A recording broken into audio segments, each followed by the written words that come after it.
Hello, I'm CJ Miller. I'm in Shreveport, Louisiana.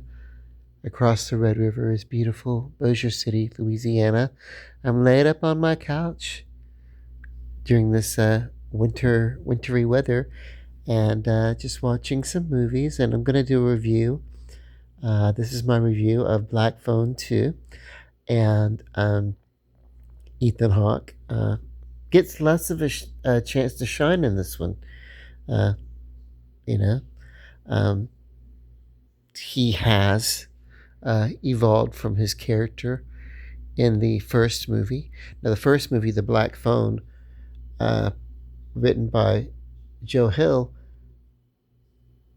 somehow before I saw the movie, uh, I knew the story. I knew the premise of the story of the boy who'd been kidnapped, and he was in a place, and the ghost called on the phone to give him uh, help on how to get it. That was such a very familiar premise, and I don't even know if it was from Joe Hill.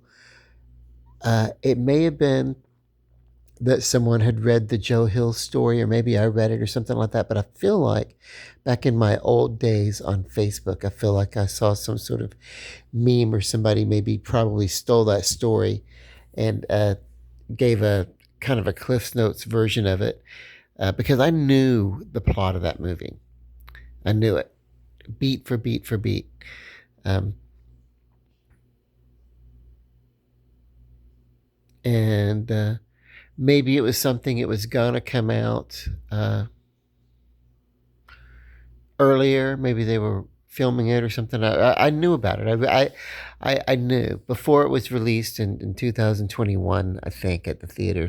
And I didn't see it at the theater. I had thought about it, but maybe it was going to be released, and then maybe we got COVID, and then maybe they postponed the releasing. It wasn't, I don't know. It didn't seem like movies got delayed too much during COVID. It just seemed like maybe they got released on home media or something like that. I don't know. But I know that when I watched it, I knew this story. And then when this one came out, Black Phone 2, there really was no place for the story to go, except for with Ethan Hawke's character as the grabber. But here it is. They kind of turn the focus a little bit and get the sister that rescues and leads the police to where he's being held. Um, in the first movie, through premonition and everything, the first movie starts out being like a really really effed up family, and this one is kind of like the family. Well, to spoil it, I'm going to spoil it for you because what the hell, right? It really is about the family uh, coming together through recovery and overcoming trauma. And the first movie is about the induction of trauma into the lives of this family, and then of course this movie is basically about overcoming that trauma. So that's the not so subtle. Maybe it's not even subtext, because it really is all over the dialogue. Now, the dialogue is not that brilliant. I don't know how much Joe Hill was involved with this sequel, but this version of the grabber is very much a ghost that through calling on the telephone. I don't know what it is about the black phone or whatever, but through the black phone, and then also through um, really the dreams of the young girl. The sister manifests and leads them to the summer camp, wintry during the winter where it all begins. Now, where this really kind of jumps ship is the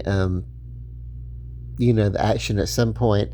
The staff of the close camp gets brought into the plot of what's going on, and instead of immediately involving the authorities, they set out to try to solve the dilemma themselves.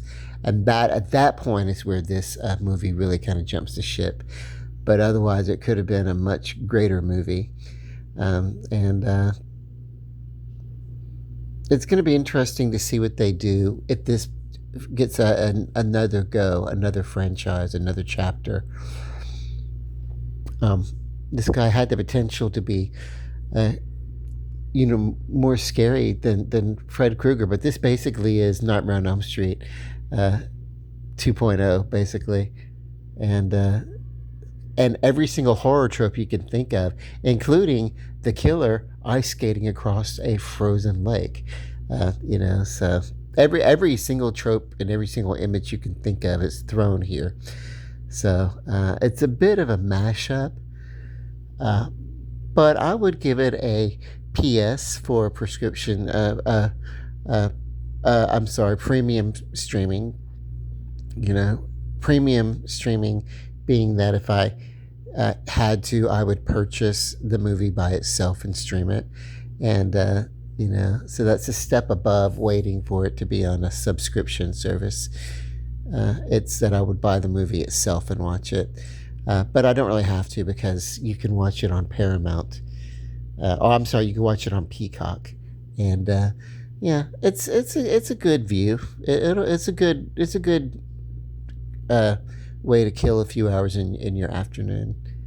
Okay, love and light, and have a good day.